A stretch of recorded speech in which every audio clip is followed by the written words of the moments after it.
ধন্যবাদ।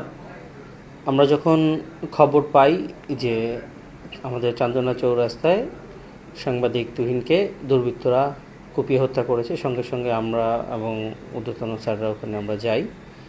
আমরা ওখানে গিয়ে তুহিনকে মৃত দেখতে পাই। তো পরবর্তীতে আমরা আমাদের তদন্তের প্রয়োজনে আশেপাশের সিসিটিভির ফুটেজ কালেক্ট করি। তো আসলে আমরা ওই সিসিটিভির ফুটেজে কালেক্ট করে আমরা যে জিনিসটি জানতে পারি সেটি হচ্ছে, সিসিটিভির ফুটেজ আমাদেরকে যেই তথ্যগুলো দিয়েছে সেক্ষেত্রে একটি নারী একজন পুরুষের সাথে কোনো একটা বাকবিতণ্ডায় জড়িয়ে যায় রাস্তায়। সেই সময়ে ওই একটি পুরুষ ওই নারীকে আঘাত করে।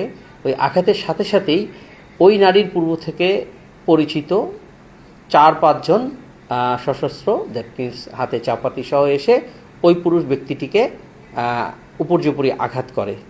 আঘাত করার এক পর্যায়ে ওই পুরুষটিকে আর সিনের ভিতরে পাওয়া যায় না।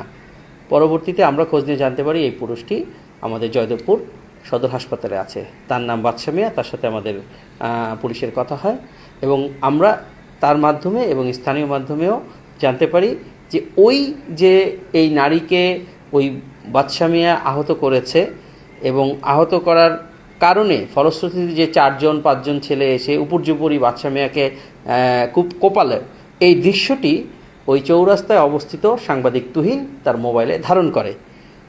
যেহেতু বাদশা মিয়া এই আহত হওয়ার পরেই রাস্তার একপাশে অবস্থান নিলে এই ভিডিও ফুটেজটি ধারণ করা সেই তুহিনকে এই ঘাতকরা তাদেরকে চার্জ করে এবং এই কেন করেছে এবং এটি ডিলিট করার জন্য বলে।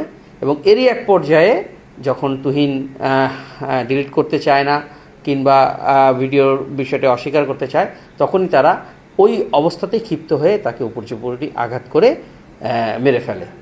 তো আসলে এখানে একটি নারী ঘটিত বিষয়কে কেন্দ্র করেই এই প্রথমে একটি আহতের ঘটনা এবং পরবর্তীতে একটি কুপিয়ে হত্যার ঘটনা ঘটেছে। এর বাইরে আমাদের তদন্তে অন্য কিছু উঠে আসেনি। তবে এখানে রাজনৈতিক কোনো ইস্যু আছে কিনা যদি এটা ক্লিয়ার করতে।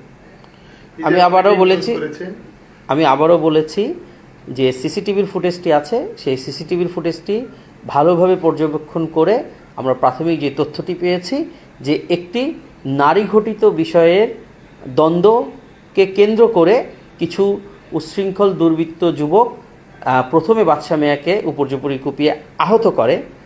এই সিসিটিভির ফুটেজটি যখন সাংবাদিক তুহিন ধারণ করে, এই ধারণ কেন করেছে, কেন ডিলিট করছে না, এইরকম এক বাকবিতণ্ডার পর্যায়ে এসে তুহিনকে উপর্যুপরি আঘাত করে মেরে ফেলা হয়। এটিই ছিল এই সিসিটিভির ফুটেজ এবং আমাদের গোপন এবং গোয়েন্দা তথ্য প্রাপ্ত তথ্য। আমরা আমাদের সিসিটিভির ফুটেজে আমরা ঘাতকদেরকে আইডেন্টিফাই করতে পেরেছি। তদন্তের প্রয়োজনে আমি নামগুলো ডিসক্লোজ করতে পারছি না। আমরা আশা করি অচিরেই এদেরকে আমরা গ্রেফতার করতে পারবো, তবে প্রকৃত সত্যটি আপনাদের কাছে উপস্থাপিত হবে।